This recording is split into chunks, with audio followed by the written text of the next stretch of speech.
हे जे मुलं शाळेतून बाहेर निघतात ते काय करतात हा आपला समाज कधी विचार करतो का? माझा हा प्रश्न असतो नेहमीचा.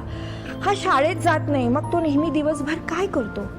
तो काय काम करतो आहे का? तो काही स्किल डेव्हलप करतोय का? नाही. दीज आर दोज बॉईज जे गाडी घेऊन आपले लोकल पॉलिटिशियन्सच्या मागे मागे फिरणार. मुलींची एज्युकेशन फ्री आहे, पण मला आजही वाटतं ह्या देशात आपण आपल्या मुलांना निग्लेक्ट करतो की आमच्याकडे या, because we will help you do it. We want to work with school dropouts, ज्यांनी स्कूलमध्ये सोडला आहे. मला त्यांच्याबरोबरच काम करायचं. माझं नाव अभिषेक आणि तुम्ही पाहतात AB इंटरव्ह्यूज. मित्रांनो, जर तुमचा मित्र ड्रॉपआउट स्टुडंट असेल, हा व्हिडिओ त्यांच्यासाठी खूप इम्पॉर्टंट असणार आहे. हा व्हिडिओ लास्ट पर्यंत बघायला नक्की विसरू नका. तोपर्यंत let's get started.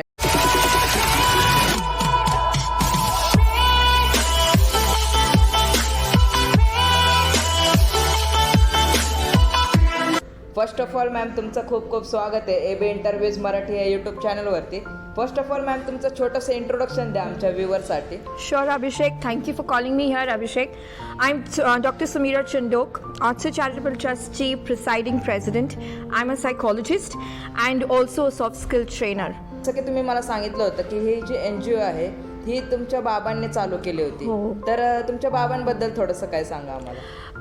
My father was a very dynamic personality. माझे बाबा म्हणजे रूममध्ये एंटर केल्यावरती असं दिसायचं की बाबा डॉक्टर प्रेम सेठी आलेत म्हणून. त्याचा मला तसेच बाबा नेहमी आठवतात. I lost my father doctor Prem Sethi, ज्यांनी हा NGO स्टार्ट केला. ते 2019 त्यांचा ध्यान झाला है. Papa was full of life, you know. उनके लिए हमेशा रिटायर्ड लाइफ के बाद एक हे नेहमी असायचं की मी काहीतरी सोसायटीसाठी परत करायला पाहिजे. नक्कीच नेहमीच त्यांचं म्हणत असतो. बिल्डिंगमध्ये पण जिथे पण लोक कामं करायचे का, ऑटोमध्ये गेला तर ऑटो रिक्षावाला पण विचारायचे तुम्ही शिक्षण केलं आहे का, तुमचे मुलं बालं शिक्षण करतायत का. शिक्षण हा त्यांचा जीवनाचा एक मोठाच भाग होता, Abhishek. That's when the NGO came in to this thing, you know. He thought he wanted to build an NGO जिथे की ते मुलांना शिक्षण देऊ शकणार. म्हणजे त्यांना नुसतं मुलींचं शिक्षण हा भाग नव्हता. मुलींचं शिक्षण हे त्यांच्यासाठी ॲब्सोल्युटली एक वरच्या लेवलचा होता. पण Wien you talk about education, it was at पार. त्यांना असं वाटायचं की एक माणसाने बेसिक एज्युकेशन हे करावाच पाहिजे. म्हणजे you have to get educated. त्याच्यानंतर तुम्हाला जे करायचं आहे तुम्ही करा. That's when papa started off with this with the NGO. That's when the entire NGO got started. आणि त्यांनी त्यांचे 2-3 मित्र घेतलेत आणि मला बोर्डवरती घेतलं आणि म्हटलं चला आता आपल्याला एक NGO जे नुसतंच मुलांची एज्युकेशन बघेल असा एक NGO करायचा आहे. ओके, तर हे कधी स्टार्ट झालं होतं? 2014 बाबांनी हे स्टार्ट केलं. He got it registered single handedly. He got it himself registered. सगळे पेपरवर्क घेतले, ATG आणला, सगळं आणलं आणि ॲब्सोल्युटली आय थिंक त्यांच्या लाईफचे जे लास्टचे एक 5-6 वर्ष होते. हम हमेशा कहते थे मम्मी को, यू नो, की आपकी तो सौतन ही बन गई है NGO, बिकॉज बाबांना अजून काय कळायचंच नाही. NGO आणि बाबा तसंच असायचे ते. So that's how it was. Ma'am, माझा नेक्स्ट क्वेश्चन आहे की तुम्ही ड्रॉपआउट स्टुडंट जे आहेत त्यांच्यावरच का फोकस केलं? यू नो अभिषेक, आम्ही जेव्हा NGO स्टार्ट केला तर आम्ही शाळांकडे गेलो आणि आम्ही वी ट्राय टू अंडरस्टँड. आपण आपल्या घरात राहून आपल्याला असं वाटतं की एज्युकेशन सगळ्यांनाच भेटतो. You know, it's normal. हम जहाँ से आते हैं हमारे लिए एजुकेशन इज, अनलेस तुम पढ़ाई नहीं करना चाहते, Verna education is not even an option. पण सोसायटीचा एक मोठा भाग आहे, शहरात राहून पण सोसायटीचा एक मोठा भाग है जो आपल्याला कधीच विचारत येत नहीं. हम कभी उसके बारे में सोचते नहीं हैं. जहाँ बच्चे स्कूल जाते हैं क्योंकि एजुकेशन फ्री है, पर 8th के बाद एजुकेशन फ्री नहीं होती है. सो 9th और 10th में पेरेंट्स को एक्चुअली पैसे भरने पड़ते हैं. सो हम लोगों ने देखा है जहाँ 8th में 3 सेक्शंस होते थे, अभिषेक, 3 sections A, B and C. 9th में पहुँचते पहुँचते वो सिर्फ 2 सेक्शंस रह जाते थे, क्योंकि उसमें से जो 60-70 बच्चे होते थे वो ड्रॉप आउट कर जाते थे क्योंकि उनके पेरेंट्स के पास वो पैसे नहीं थे 9th और 10th के लिए भरने के लिए. 9th में 2 सेक्शंस होने के बाद 10th में जाके तो अभिषेक एब्सोल्युटली 1/10 का सेक्शन हो जाता था. वाई? बिकॉज अगेन जो 9th में फेल हो गए उनके पेरेंट्स को अब 2 साल के पैसे भरने के बजाय 3 साल के पैसे. आता ते रिक्षा चालवतात, ते घरगुती काम करतात, ते are labourers, you know, daily wage labours. त्यांच्याकडे इतके पैसे नसतात. मुलींची एज्युकेशन फ्री आहे, पण मला आजही वाटतं ह्या देशात आपण आपल्या मुलांना निग्लेक्ट करतो. आणि ड्रॉपआउट्स का विचारलं ना मला, अभिषेक, तू तर, कारण की हे जे मुलं शाळेतून बाहेर निघतात ते काय करतात हा आपला समाज कधी विचार करतो का? माझा हा प्रश्न असतो नेहमीचा. हा शाळेत जात नाही, मग तो नेहमी दिवसभर काय करतो? नाही, तो काय काम करतो आहे का? तो काय स्किल डेव्हलप करतोय का? नाही. दीज आर दोज बॉईज जे गाडी घेऊन आपले लोकल पॉलिटिशियन्सच्या मागे मागे फिरणार. मग these become they are special people. ह्यांना खायला प्यायला सगळं भेटतंय. पण ह्यांचं वर्चस्व काय? हु आर दीज पीपल? आणि असं नाही आहे अभिषेक, मी इतक्या मुलांबरोबर स्लम्समध्ये पण काम केलं आणि शाळेत पण काम केलं आहे. असं नाही आहे की ह्याला अभ्यास नाही करायचा आहे. असं आहे की आपली सोसायटी अशी बनून गेली आहे ना सध्याला की we don't give them an opportunity to study. पैसे नाही आहेत, काम करायला लागतं आहे. अरे तू फेलच झाला आहे, तुझ्याशी अभ्यासच होणार नाही आहे, तू डफर आहे, तुला इंग्लिश येत नाही, तुला मराठी जमत नाही. किती सारं आपण हे सगळं करतो which is not right. So we want, जे शाळेत जात आहेत त्यांना 60% भेटू दे किंवा 40 भेटू दे, त्यांचं तरी आयुष्य ते सेटल असतं. पण जे शाळेत नाही जातात, मी त्या मुलांना सांगते आज की आमच्याकडे या, because we will help you do it. We want to work with school dropouts, ज्यांनी स्कूलमध्ये सोडला आहे.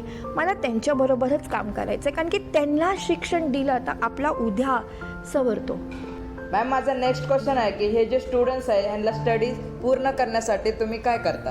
अभिषेक, आपल्या महाराष्ट्र बोर्डमध्ये कसं असतं, whether you take your SSC board और CBSE बोर्ड, तुम्हाला ते 7, 8, 9 सब्जेक्ट्स घ्यायलाच लागतात. बरोबर. NIOS ॲक्च्युली लोकांना हे खूप गैरसमज असते की NIOS हा बोर्ड जे बधीर मुलं असतात, माझ्याकडे असे किती पेरेंट्स आले ज्यांनी आपल्या मुलांना NIOS करू नाही दिला कारण की त्यांना असं वाटतं की हा बोर्ड खूप सोपा आहे आणि जे बधीर मुलं असतात त्यांच्यासाठी आहे. It is not like that. NIOS is actually the national board of the country and NIOS CBSच्या सिलेबसला खूप बरोबर चालतो. सो NIOSमध्ये तुम्हाला 5च सब्जेक्ट्स घ्यायचे असतात आणि तुम्ही ॲट अ टाईम 1 सब्जेक्टला स्टडी करून त्याची परीक्षा देऊ शकतात. म्हणजे मला नाही जमत आहे इतकं सगळं करायला, पण मी एक सब्जेक्ट घेणार, त्याचा मी कोचिंग घेणार, त्याचे मी अभ्यास करणार, परीक्षा देणार, मग मी नेक्स्ट करतो. आता मी 1 वर्षात करायचं असं 1-2-3 वर्षामध्ये तू आरामात देऊ शकतो, त्याचा काही प्रॉब्लेम नाही आहे. There is something called exams on demand. Exams on demand basically I can decide की मला आता 2 महिन्यात हा पेपर द्यायचा आहे, मला आता 3 महिन्यात हा पेपर द्यायचा आहे. इट इज नॉट अबाउट तो बोर्ड सोपा आहे का नाही, तो बोर्ड सोपा नाही आहे, पण त्या बोर्डचं ॲडव्हान्टेज हे आहे की तुम्ही तुमच्या हिशोबाने अभ्यास करून, तुमचे सब्जेक्ट्स चूज करून तुम्ही तुमच्या हिशोबाने परीक्षा देऊ शकतात. So we support the NIOS. पण असं नाही आहे, SSC बोर्डमधून पण मुलांना परीक्षा द्यायची असली तर we let them do that as well. Abhishek, form 17 म्हणून एक्सटर्नल स्टुडंट म्हणून पण तुम्ही परीक्षा देऊ शकतात, तर we can enrol you for that as well. It really depends on the child की त्याला कसं वाटतंय, त्याला काय. आपल्याला अभ्यास करायचा आहे आणि मला असं कधीच वाटत नाही की 2 तासाची परीक्षा कधीही तुमचा इंटेलिजन्स डिफाईन करू शकत नाही. पण ते आपल्याला एक पेपर पाहिजे, आपल्याला तो एक सर्टिफिकेट पाहिजे. लाइफ की पढ़ाव होता है, तो it's very important to get yourself educated and that's the only reason आहे से तुमची 10वी 12वी करा आणि मग तुमचं ग्रॅज्युएशनचं जे पण असेल ते पण तुम्ही करू शकता. ओके मॅम, माझा नेक्स्ट क्वेश्चन आहे की हे जे स्टुडंट्स असतात जे ड्रॉपआउट होतात, जनरली हे सोसायटी त्यांना असं ट्रीट करते की तू एक फेलियर आहे, तू काहीच करू शकत नाही, आता तुझं शिक्षण नाही झालं तर तू आता लाईफमध्ये पुढं नाही जाऊ शकत. तर तुम्हाला ह्या स्टुडंट्समध्ये काय दिसतं? वेरी गुड क्वेश्चन अभिषेक. तुम्हाला माहिती है अभिषेक, मैं नेहमी म्हणते ये जो स्कूल के ड्रॉप आउट्स होते हैं उसमें से ट्रस्ट मी 95, 96, 97% जो बच्चे होते हैं ना आर फार मोर इंटेलिजेंट दैन द वंस जिनको खुद को बोर्ड में एग्जाम्स में ज़्यादा मार्क्स मिलते हैं, क्योंकि ये तुम्हारे रफ एंड टफ बच्चे हैं. इन्होंने स्कूल में मस्ती भी करी है, इन्होंने क्लास भी बंक करी है, इन्होंने सब्जेक्ट भी सीखा है. इनसे मैथ करवा के देखो तुम, इनका मैथ तुम्हारे वो रट्टे मारे हुए मैथ से बहुत आता है.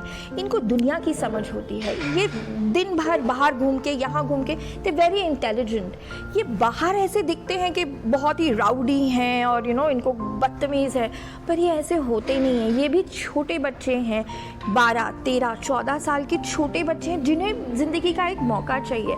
To the society I am going to say stop tagging them, stop saying कि तुमने पढ़ाई नहीं की so you're a loser. You're a loser when you stop doing something in life. Life. इन बच्चों को एक मौका चाहिए। So in fact there is one sun section जो हम स्टार्ट करना चाहते हैं, जो हम स्किल डेवलप करना चाहते हैं इन बच्चों की।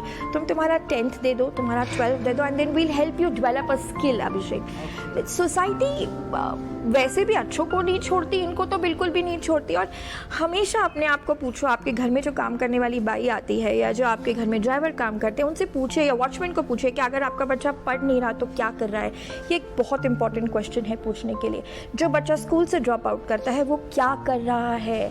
वो फेलियर नहीं है, सोसाइटी फेलियर है। We are a failure because हम इनके लिए कोई सेक्शन डेवलप नहीं कर, हम इनके लिए कुछ डेवलप नहीं कर पा रहे। ठीक है, वो स्कूल नहीं गया, ठीक है उससे पढ़ाई नहीं हो रही है, ठीक है उससे वो 7, 8, 9 सब्जेक्ट्स नहीं हो रहे हैं, बट डज दैट मीन कि वो कुछ भी नहीं है? That's not true. उनके पास, हर इंसान के पास इनबिल्ट, इनबॉर्न जैसे हम कहते हैं, कोई ना कोई क्वालिटी होती ही होती है, बस उसको पहचानने की देर होती है, you know. So we really as a society need to stop throwing them up and saying that they are useless. They are not useless, the society has failed somewhere. माझा नेक्स्ट क्वेश्चन आहे की ह्या students बरोबर तुम्हाला काम करताना कसं वाटलं? Absolutely in love with the students, absolutely. स्टार्टिंगला ते बदमाश, लवाड, नुसतेच आम्हाला त्रास देतात. माझ्या ट्रेनर्सला म्हणतात आम्हाला डॉन बनायचं आहे, म्हणजे डॉनकडे पावर असते असं म्हणतात ते आम्हाला. पण त्यांना 1 महिना, 1.5 महिना, 2 महिना झाल्यावरती अभिषेक तुम्हाला कळतं की अरे इतके गोड, मनापासून इतके चांगले असतात हे मुलं. ते तुमच्यासाठी, त्यांना असं वाटतं की आपण काय करावं, काय नाही करावं. They will do small things like they will wrap a chocolate for you and they will bring it for you. Abhishek, they do so much more. In fact there is so much more skill and ability in these children. We should not ignore that part of society. I've had an absolutely great, yes, they come from troubled backgrounds also, अभिषेक. त्यांच्यात घरात problem असतात, वळी दारू पिऊन येतात, बाजूचा पण दारू पिऊन येतोय, मग त्यांना काय लाईफ राहिली अभिषेक? तसा विचार कर. मी लहानपासून आपल्या बाबाला पिताना बघतोय, बाजूचा काका पण पितोय आणि मागचा काका पण पितोय, मग पिणं हे चुकीचं कसं? माझ्या बाबांनी केलं मग मी पण करतोय, मग ते चुकीचं कसं? माझ्या बाबांनी सिग्नल तोडलं मग मी पण तोडते, मग ते चुकीचं कसं झालं? बाबा चुकीचे नसतात ना. तर ते तसा असतो. तर तो एक भाग आहे की I wish as a community आपण you know can come together, we can work together in different sections. My experience with them has been wonderful. मला असं वाटतं की तो सबसे बदमाश बच्चा होता है ना क्लास का, वो सबसे दिल से प्यारा बच्चा होता है.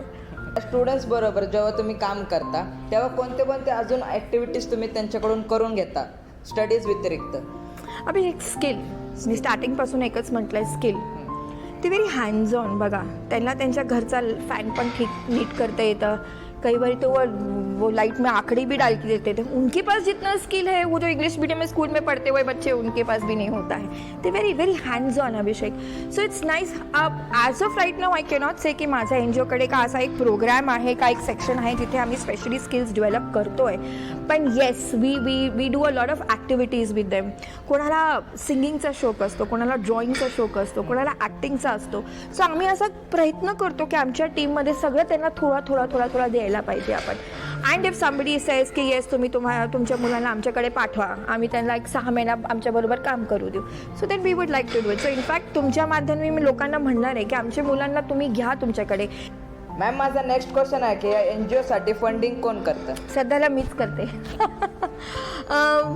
यू नो, मला जाऊन पैसे मागायला जमत नाही आहे सध्याला, पण मी इतकं बोलू शकते तर society is be nice to me Abhishek. बाबांचं एक क्रेडिट, एक नाव आहे मार्केटमध्ये, माझं स्वतःचं एक क्रेडिटेड नाव आहे. मी जेव्हा पण प्रोजेक्ट केला, आम्ही कधी पैसे जास्ती मागत नाही. आम्ही म्हणतो हा मुलगा आहे, ह्याची ही फीज आहे, तुम्ही ते शाळेत भरून टाका. आमच्या एन जी ओला पैसे नको आहेत. माझ्या बोर्डवरती असा एकही मेंबर नाही आहे अभिषेक जे 1ही रुपया घरी घेऊन जातो. So we probably are the only N G O who does not have a board, who has a board, who does not take salary home. 1ही रुपया जे माझ्या एन जी ओला येतं ते सगळ्याच्या सगळ्या मुलांसाठीच यूज करून आम्ही घेतो. सो लेट्स से लॉकडाऊनमध्ये आम्हाला राशन द्यायचं होता, तर ते राशन द्यायला आम्ही वी वर व्हेरी क्लिअर, आम्हाला राशन पाठवा, नाहीतर हा बनिया आहे त्याच्याशी तुम्ही बोलून घ्या, त्यांना तुम्ही तुमचे पैसे पाठवा, आम्ही राशन पिकअप करतो. So that way even Zomato was very nice to us. They tied up with us. त्यांनी पण आम्हाला भरपूर राशन पाठवलं and we were able to work. So funds, we are a little tight on funds, but it would be so much nice if people gave us funds. We would love to work with the children. Ma'am, माझा next question आहे की जर एखाद्याला ही N G ओमध्ये जर contribute करायचं असेल तर तर तो कसं करू शकतो? कॉन्ट्रीब्युशन अभिषेक 2 प्रकारचे असतात. You can come in work with us. आमचे जे प्रोजेक्ट्स आहेत त्याच्याबरोबर येऊन काम करा. सो आम्हाला स्लम्समध्ये काम करायचं, आयडेंटिफाय करा. तुम्ही जिथे राहता तिथे ग्रुप बनवा तुम्ही तुमचा. आम्हाला आयडेंटिफाई करून सांगा की हा इतने इतने बच्चे हैं, वो बच्चों के साथ ये उनका बैकग्राउंड है, हम उनको ये लेना चाहते हैं. प्रोव्हाइड करा आम्हाला तो सपोर्ट. म्हणजे ते मुलं का माझ्या इथे येऊ शकत नाही, पण तुमच्या तिकडे तुम्ही त्यांना कुठले कुठले सब्जेक्ट शिकवू शकतात. आमच्याकडून काय घेऊ नका, आम्हाला काही देऊ नका, पण तुम्ही आम्हाला मस्त मदत करा त्याच्यामध्ये. आणि दुसरा is obviously funding. If you can sponsor these बच्चों का fees, so we will tell you तुम्ही ऑनलाईन फीज भरा, रिसीट भरा, आम्हालाच काही प्रॉब्लेम नाही. ओके मॅम, कॉन्टॅक्ट कसं करायचं तुम्हाला? सो कॉन्टॅक्ट नंबर मी एंडमध्ये देते तुला, आणि मला डिस्क्रिप्शनमध्ये कॉन्टॅक्ट नंबर द्या आणि आम्हाला कॉन्टॅक्ट करा, and we can definitely help you out over there. Ma'am, माझा लास्ट क्वेश्चन आहे, काय मेसेज देऊ इच्छिता तुम्ही माझ्या ऑडियन्सला? I just say be nice, be kind. दुनिया में वैसे भी बहुत सारी नफ़रत, बहुत सारी टेंशन. हम जिस ज़माने में आज रह रहे हैं, हर इंसान जो रास्ते पे चलता है उसके पास कोई ना कोई टेंशन होती ही है. हमें ऐसे लगता है कि सामने वाला कभी रूड हो रहा है या ब्रैशी हो रहा है, पर उसके पास क्या टेंशन है इस बात के बारे में हम कभी नहीं सोचते हैं. Depression is a huge part of society today. जो बच्चे स्लम से आते हैं उन्हें डोंट जस्ट शक देम ऑफ, बिकॉज उन्हें भी उतना ही हक है जितना हमारे बच्चों का हक है. जज करो, डोंट जज देम. किसी को भी टैग या जज मत करिए. It's not fair.